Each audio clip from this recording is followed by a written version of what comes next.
The Ugly Duckling, based on a tale by Hans Christian Andersen.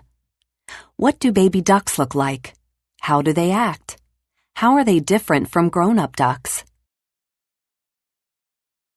Mother duck sat on her eggs. She waited and waited.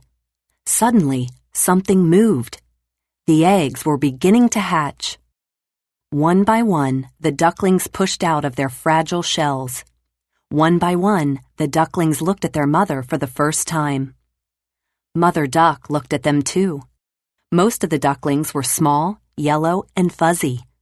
But one duckling looked different. That duckling was bigger than the others. His feathers were gray, and his neck was long. "I have never seen a duckling like you, my dear," Mother Duck said. "You are certainly different, but I love you just the same." "Follow me, sweet ducklings," Mother Duck said. Then she hopped in the pond, and the ducklings followed. Mr. and Mrs. Frog saw the ducks swim by. The two frogs were the proud parents of new baby tadpoles. "Mother Duck's new ducklings are as cute as our tadpoles, except for that last one," said Mrs. Frog. "You're right," said Mr. Frog. "That is an ugly duckling." Mother Duck led the ducklings away. She did not want the ducklings to hear what the frog said. But it was too late. The gray duckling had heard the frogs. "Is it true, Mother? Am I an ugly duckling?" he asked. "You are beautiful," Mother Duck said. "You are big and strong, and you will surely do well. I am proud of all my ducklings. Don't listen to those silly frogs." The gray duckling wanted to believe Mother Duck, but it was hard. Everywhere he went, the animals reminded him that he was strange. "What an odd duck," they said.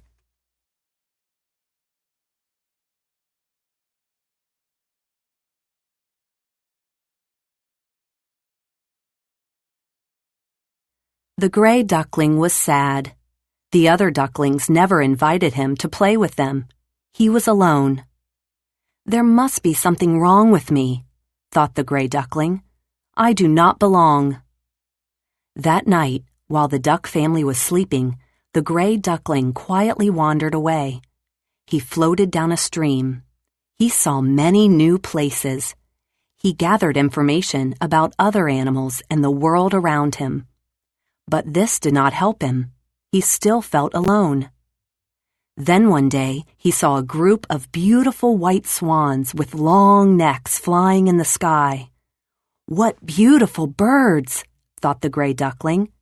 "If only I could fly away, maybe I could find a home where I belong." The air grew chilly as fall came. Then it was winter. The ponds and streams froze. The gray duckling was often hungry and cold.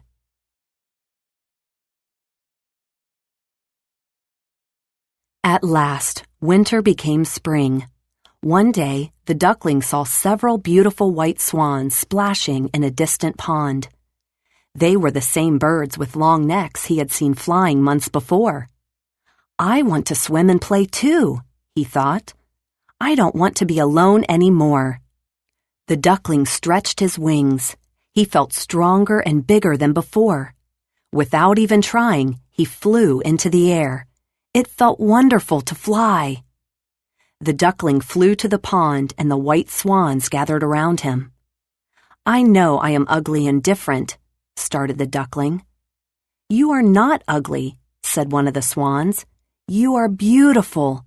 We are here to welcome you." The duckling looked at his reflection in the water, and for the first time he saw that they were right. He was a beautiful white swan, just like them. At last he had found the place where he belonged.